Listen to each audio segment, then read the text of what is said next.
Coming out of Proverbs Chapter 12.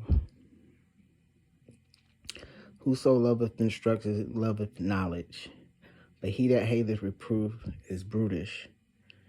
A good man obtaineth favor of the Lord, but a man of wicked devices will be condemned. A man shall not be established by wickedness, but the root of the righteous shall not be moved. A virtuous woman is a crown to her husband, but she that maketh ashamed is as rottenness in his bones.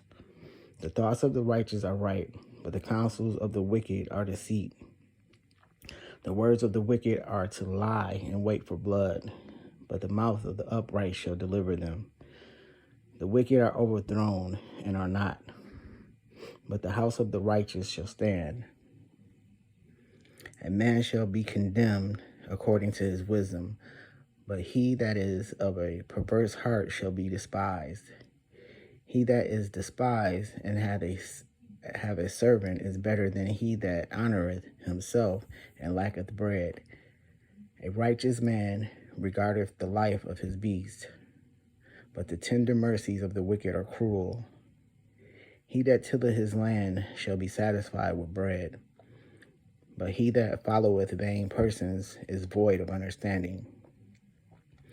The wicked desireth the net of evil man, but the root of the righteous yieldeth fruit.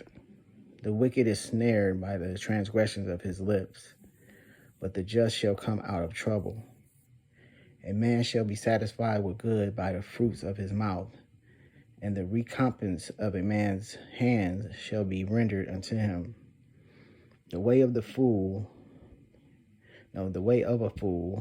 is right in his own eyes, but he that hearkeneth unto counsel is wise. A fool's wrath is presently known, but a prudent man covereth the shame. He that speaketh truth showeth forth righteousness, but a false witness deceit. There is that speaketh like the piercing of a sword, but the tongue of the wise is health. The lip of truth shall be established forever, but a lying tongue is but for a moment.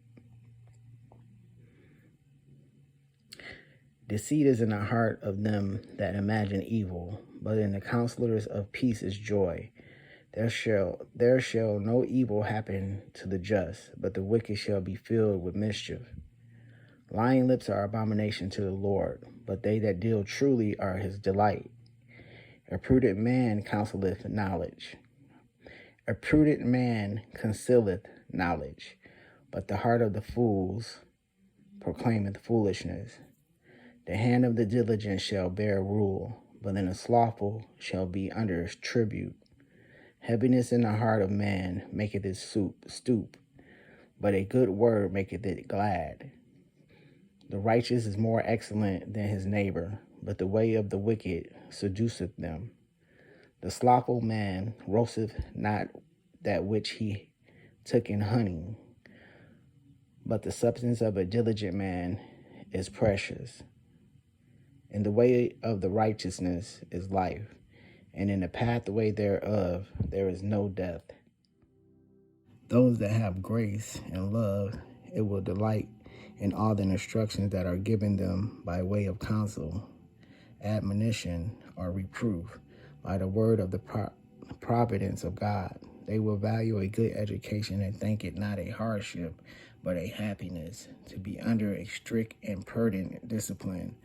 Those that love a faithful ministry, that value it and sit under it with pleasure, make it to appear that they love knowledge. Those show themselves not only void of grace, but void of common sense, that take it as an affront to be told of their faults, and an imposition under their liberty to be put in mind of their duty. He that hates reproof is not only foolish, but brutish, like the horse and the mule that have no understanding, or the ox that kicks against the goad. Those that desire to live in loose families and societies where they may be under no check, that stifle the convictions of their own consciences, and count those their enemies that tell them the truth, are the brutish here. We are really as we are with God. Those are happy, truly happy, forever happy, that obtain favor of the Lord. Though the world frown upon them, and they find little favor with man, for in God's favor is life, and that is the fountain of all good. On the other hand, those are miserable whom he condemns, however man may applaud them and cry to them, whom he condemns to the second death. We are with God as we are with man, as we have our conversation in this world. Our Father judges his children very much by their conduct one to another, and therefore a good man that is merciful and charitable and does good draws out favor from the Lord by his prayers. But a malicious man that devises wickedness against his neighbors, he will condemn as unworthy a place in his kingdom.